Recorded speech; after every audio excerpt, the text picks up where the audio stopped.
1 Samuel chapter 4. The Philistines capture the ark. And the word of Samuel came to all of Israel. Now Israel went out to battle against the Philistines. They encamped at Ebenezer, and the Philistines encamped at Ephek. The Philistines drew up in line against Israel, and when the battle spread, Israel was defeated before the Philistines, who killed about 4,000 men on the field of battle.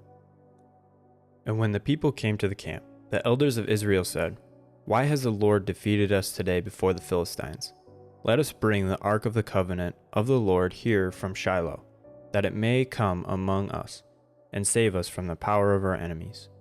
So the people sent to Shiloh, and brought from there the ark of the covenant of the Lord of hosts, who was enthroned on the cherubim. And the two sons of Eli, Hophni and Phinehas, were there with the ark of the covenant of God. As soon as the ark of the covenant of the Lord came into the camp, all Israel gave a mighty shout, so that the earth resounded. And when the Philistines heard the noise of the shouting, they said, "What does this great shouting in the camp of the Hebrews mean?" And when they learned that the ark of the Lord had come to the camp, the Philistines were afraid, for they said, "A god has come into the camp." And they said, "Woe to us, for nothing like this has happened before. Woe to us, who can deliver us from the power of these mighty gods? These are the gods who struck the Egyptians with every sort of plague in the wilderness. Take courage and be men, O Philistines, lest you become slaves to the Hebrews as they have been to you. Be men and fight." So the Philistines fought, and Israel was defeated, and they fled, every man to his home, and there was a very great slaughter. For 30,000 foot soldiers of Israel fell, and the ark of God was captured. And the two sons of Eli, Hophni and Phinehas, died. The death of Eli. A man of Benjamin ran from the battle line, and came to Shiloh the same day, with his clothes torn and the dirt on his head. When he arrived, Eli was sitting on his seat by the road watching, for his heart trembled for the ark of God. And when the man came into the city and told the news, all the city cried out. When Eli heard the sound of the outcry, he said, "What is this uproar?" Then a man hurried and came and told Eli.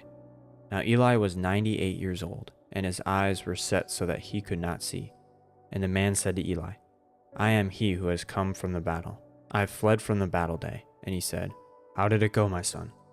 He who brought the news answered and said, "Israel has fled before the Philistines, and there has also been a great defeat among the people.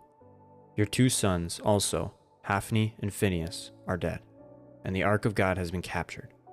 As soon as he mentioned the ark of God, Eli fell over backward from his seat by the side of the gate, and his neck was broken, and he died. For the man was old and heavy. He had judged Israel for 40 years. Now his daughter-in-law, the wife of Phinehas, was pregnant, about to give birth, and when she heard the news that the ark of God was captured, and that her father-in-law and her husband were dead, she bowed and gave birth, for her pains came upon her, and about the time of her death, the woman attending her said to her, "Do not be afraid, for you have bore a son."